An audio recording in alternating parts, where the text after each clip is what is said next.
The fluorescent lights of Jake's auto repair flickered overhead as Marcus Thompson wiped the grease from his hands. It was nearly midnight and he'd stayed late to finish Mrs. Henderson's transmission. She needed her car for her chemo appointment in the morning, the kind of thing that kept him working long after his daughter Emma was tucked into bed at his sister's place. He was locking up the shop when he heard it, the click of heels on asphalt, unsteady and hesitant. Marcus turned, squinting into the darkness beyond the parking lot's single streetlight. A woman emerged from the shadows, and even in the dim light, he could tell something was wrong. Her designer suit was rumpled, her hair, usually perfect in those business magazines he'd seen at the dentist's office, hung loose around her shoulders. "We're closed," Marcus called out, not unkindly. "But if it's an emergency, can I sleep in your car?"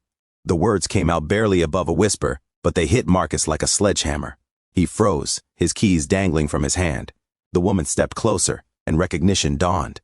Victoria Chen, CEO of Chen Technologies, the massive tech company that had recently relocated its headquarters to their small Oregon town. Her face had been all over the local news for months, the young billionaire bringing jobs and prosperity to Riverside. Now she stood in his parking lot at midnight, asking to sleep in his car. "Ma'am, are you okay?" Marcus pocketed his keys and approached slowly, the way he'd approach a wounded animal. "Do you need me to call someone?" Victoria's laugh was bitter and broken. "Who would I call? My CFO who embezzled $12 million? My head of security who sold information to our competitors? Or maybe my fiancé who I caught in bed with my assistant this evening?" Marcus winced. That's a lot for one day. "It's been quite a Friday," she agreed, and he noticed she was shaking. Not from cold, the June night was mild, but from something deeper. Shock, maybe, or the kind of exhaustion that went bone deep. "Look, you can't sleep in my car," Marcus said gently, "but I've got a break room with a couch. It's not much, but it's safe and warm. Let me make you some coffee, and we can figure out what to do next."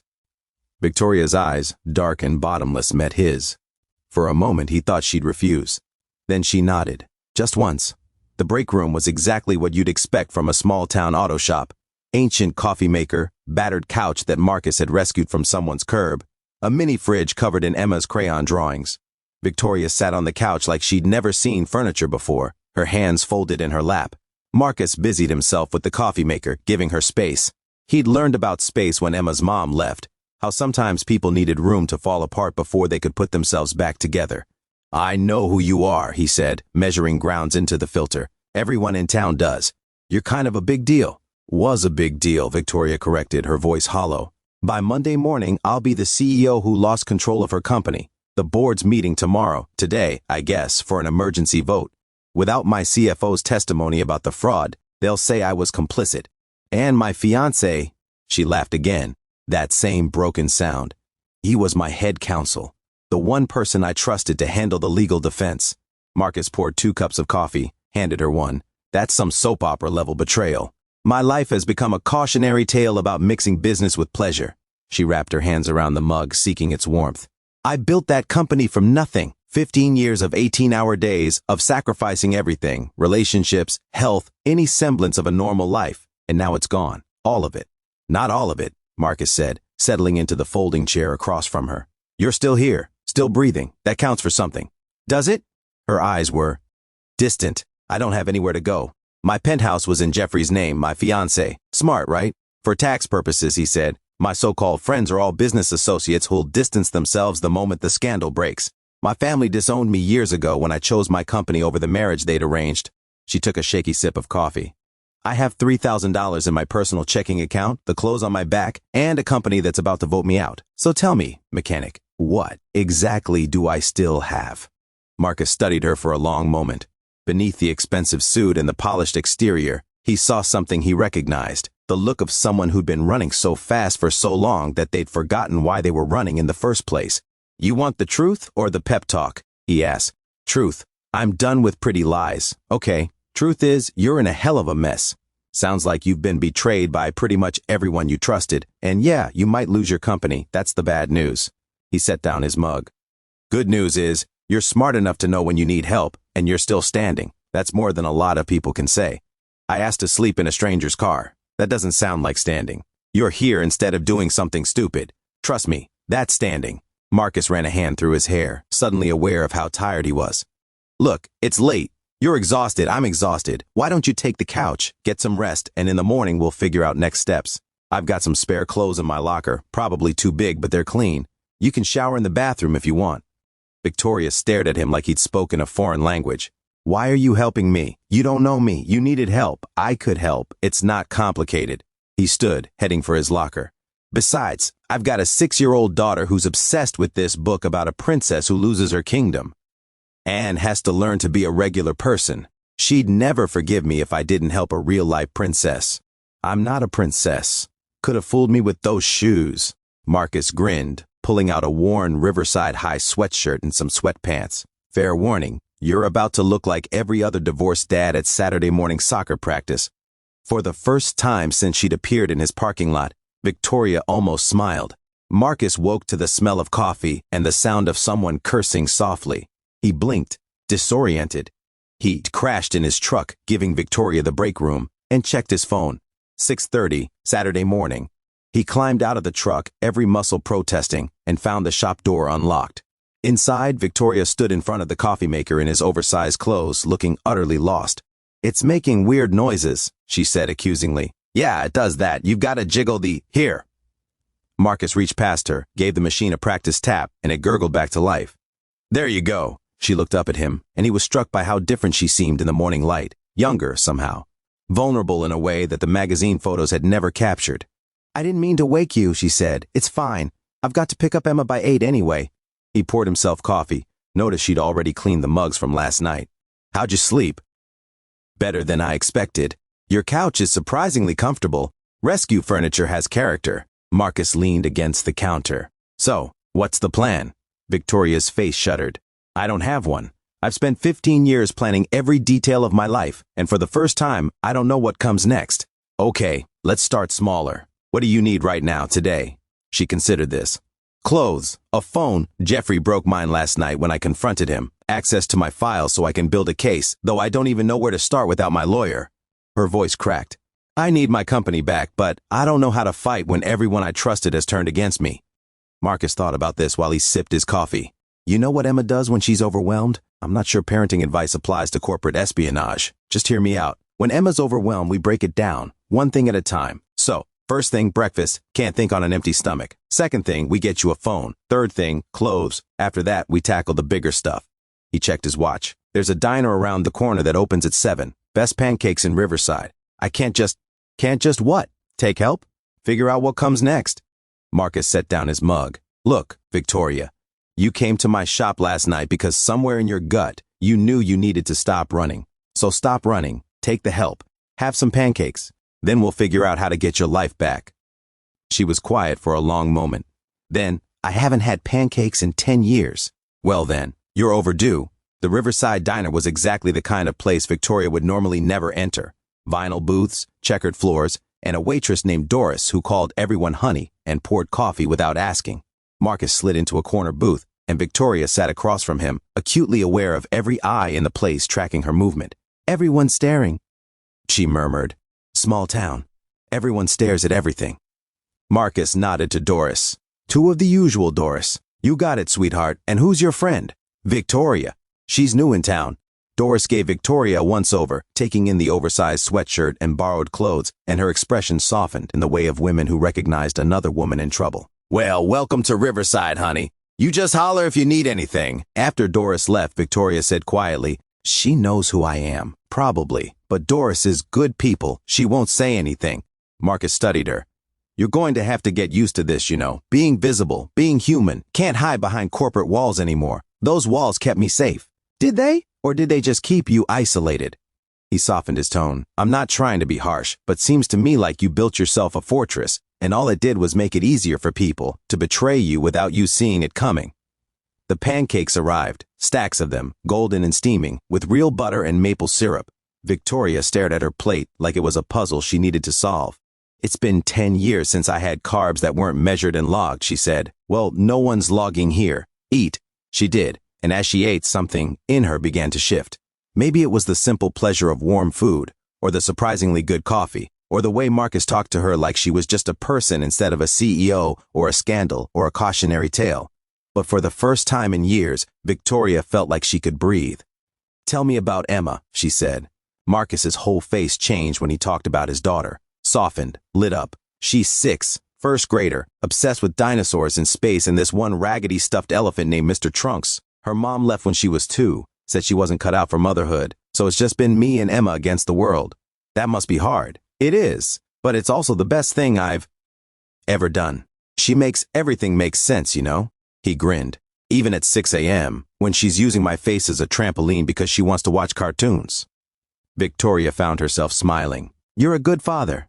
"I try. Most of the time I feel like I'm making it up as I go." He topped off both their coffees from the carafe Doris had left. "So what about you? Before the company, before everything, what did you want to be?"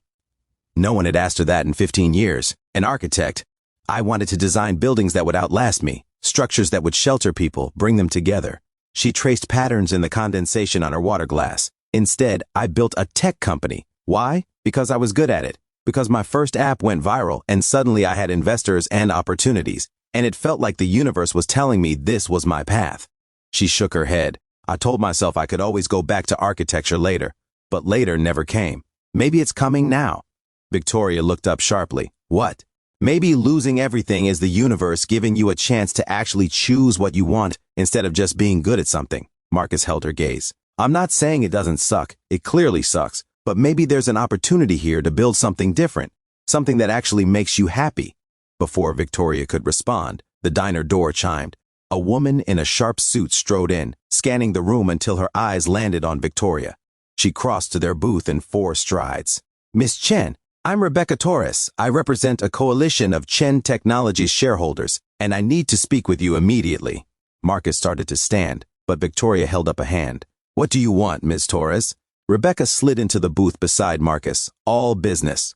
To be direct, we want Jeffrey Holbrook and Paul Chen, your CFO, prosecuted. We want our investments protected, and we want you back as CEO." Victoria blinked. "I thought the board is scared. But the shareholders? We've done our homework. We know you weren't complicit in the fraud. We also know that Jeffrey was the one who planted evidence suggesting you were involved. We have proof. Communications, financial records, a paper trail that makes his guilt very clear. How did you?" One of Paul's assistants came forward last night. She'd been documenting everything for months, terrified of what was happening but too scared to speak up. When she heard Jeffrey was trying to frame you, she decided enough was enough.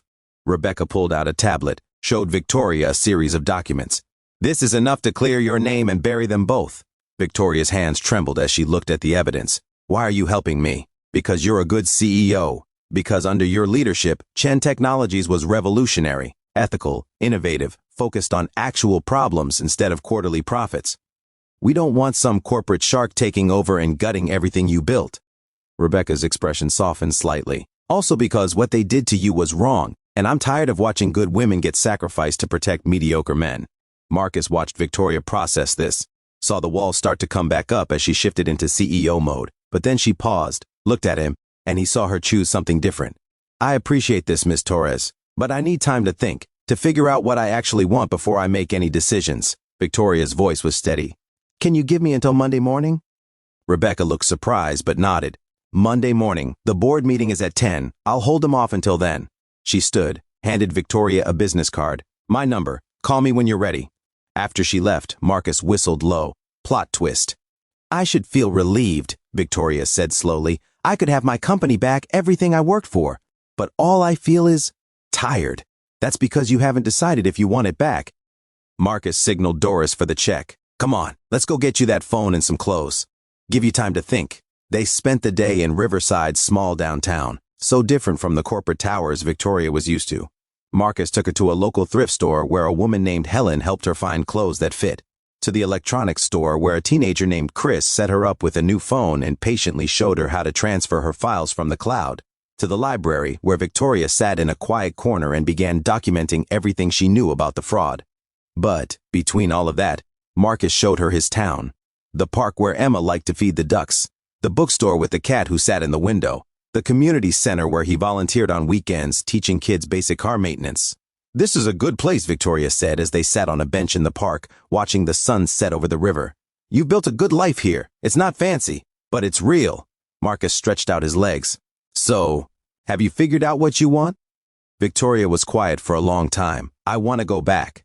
Not because I need the power or the prestige, but because if I don't, everything I built becomes Jeffrey's legacy. He gets to rewrite the story, turn Chen Technologies into just another soulless corporation. She looked at Marcus. But I want to go back different. I want to remember what it feels like to be human, to eat pancakes and talk to mechanics and not lose myself in the fortress again. Then do that. It's not that simple. It is, actually. You just have to choose it. Marcus turned to face her. Look, I don't know anything about running a tech company, but I know about building things that last. And the secret isn't making things perfect, it's making them real. Building in the breaks and the rest stops, the moments where you remember why you're doing it in the first place.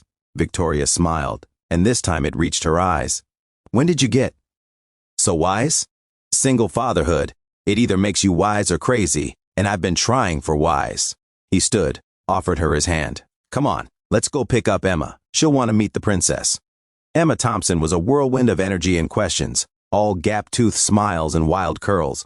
She took one look at Victoria and declared, "You're pretty. Are you my daddy's girlfriend?" "Emma!" Marcus's ears turned red. "What? You said I should always be honest." Emma turned back to Victoria with the unnerving focus of a 6-year-old. "Do you like dinosaurs?" Actually, I don't know much about dinosaurs," Victoria admitted. Emma's eyes went wide. "You don't know about dinosaurs? That's so sad. I can teach you. Did you know that the Stegosaurus had a brain the size of a walnut? And that T-Rex probably had feathers?" As Emma launched into an enthusiastic lecture about prehistoric creatures, Victoria found herself laughing, really laughing, for the first time in years. Marcus watched them, his daughter animatedly explaining the difference between herbivores and carnivores while Victoria listened with genuine interest and felt something shift in his chest. They ordered pizza, another thing Victoria hadn't had in years, and Emma insisted Victoria sit next to her so she could show her all her dinosaur drawings. Later, when Emma started to nod off mid-sentence, Victoria carried her to bed without being asked, tucking her in with the same careful attention she'd once given to contract negotiations. "She likes you," Marcus said when Victoria returned to the living room. "Emma doesn't warm up to people easily. She's wonderful. You've done an amazing job with her. I've had help. My sister, the neighbors, Doris from the diner." Marcus handed Victoria a beer from the fridge. "That's the thing about communities. You don't have to do it alone."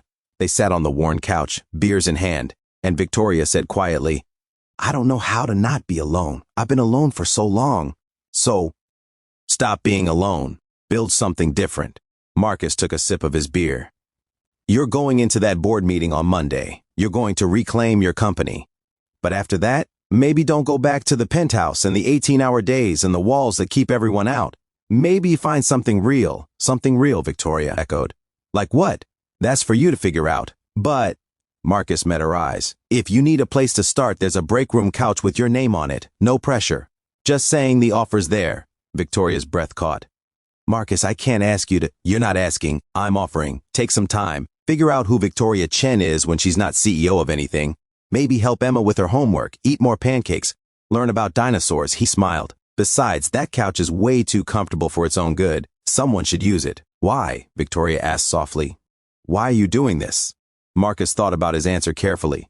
"Because yesterday you were brave enough to admit you needed help, and because I think you're someone worth helping. Also because Emma already asked me if you could teach her about computers, and I don't know how to explain to a 6-year-old that the nice lady has to go back to being a CEO now." Victoria laughed, wiped at her eyes. "You're using your daughter as leverage?" "Absolutely, I have no shame." Marcus turned serious. "But really, you don't have to decide now. Just think about it. Take Monday to handle your business, then see how you feel. The couch will still be there either way." Monday morning, Victoria Chen walked into the Chen Technologies boardroom in a borrowed suit, her hair pulled back, looking every inch the CEO she'd been. But she was different now, and everyone could sense it. The meeting was brutal. Jeffrey tried to paint her as complicit. The board members who'd sold out squirmed under her steady gaze, but Rebecca Torres and her coalition came through with evidence that was irrefutable. Paper trails, communications, testimony that made Jeffrey's guilt undeniable. By noon, Victoria's name was cleared. By 1, Jeffrey was being escorted out by security while criminal charges were filed. By 3, the board was begging her to stay. Victoria stood at the head of the conference table, looking at the faces of people who'd been ready to throw her away just days ago, and made her choice. "I'll return as CEO," she said. But things are going to change. We're implementing work-life balance policies company-wide. We're creating ethics oversight with real teeth. We're building a company culture that values people over profits. She met each board member's eyes. And I'm hiring a new executive team, people I trust, who understand that we're building something that needs to last, not just look good for shareholders. There were grumbles, but no one could argue. Chen Technologies needed Victoria more than she needed them now, and everyone knew it. After the meeting, Rebecca caught up with her in the hallway. You did it. How does it feel? Necessary, Victoria said, but not complete. There's one more thing I need to do. Marcus was under Mrs. Henderson's car when he heard the shop door open. He rolled out expecting a customer and found Victoria standing there in her business suit, looking every inch the powerful CEO again, except for the smile that softened her whole face. So? He asked, standing, wiping his hands. I got it back. The company, my reputation, everything. Victoria took a step closer. And then I did something crazy. Yeah? I hired a new chief counsel, Rebecca actually. She's brilliant and honest and will keep me from making stupid choices about mixing business with personal life. I promoted my COO to handle day-to-day operations. I'm transitioning to a role that lets me focus on vision and innovation. 30-hour weeks maximum, with actual weekends off. She laughed. My board thinks I've lost my mind. Have you? Probably. Because I also told them I'm taking a month off, effective immediately, to figure out what I want my life to look like. Victoria looked around the shop, at the tools hanging on the walls, the lift, the break room door, and I was wondering if that offer of a couch was still good. Marcus felt his heart kick against his ribs. You want to stay here? I want to learn about dinosaurs and pancakes and how to be part of a community instead of just building companies in isolation. She met his eyes. I want to figure out who I am when I'm not just working. And maybe I want to see where this goes. This, you, me, Emma's dinosaur lectures. Whatever this could be if we gave it a chance. Victoria's voice softened. You showed me kindness when I had nothing. You reminded me that I'm human, not just a title. And for the first time in 15 years, I actually want to see what tomorrow looks like. Marcus crossed the distance between them, stopping just close enough that he could see the hope and fear and determination in her eyes. That couch is really uncomfortable for long-term use, he said seriously. Good thing I can afford a better one now. And Emma's going to expect daily dinosaur facts. I've been researching velociraptors. Did you know they were about the size of a turkey? Marcus laughed, and then he kissed her, soft and tentative and full of promise. When they broke apart, Victoria was grinning like a teenager. So, she said, about that month off. Any suggestions on what I should do with it?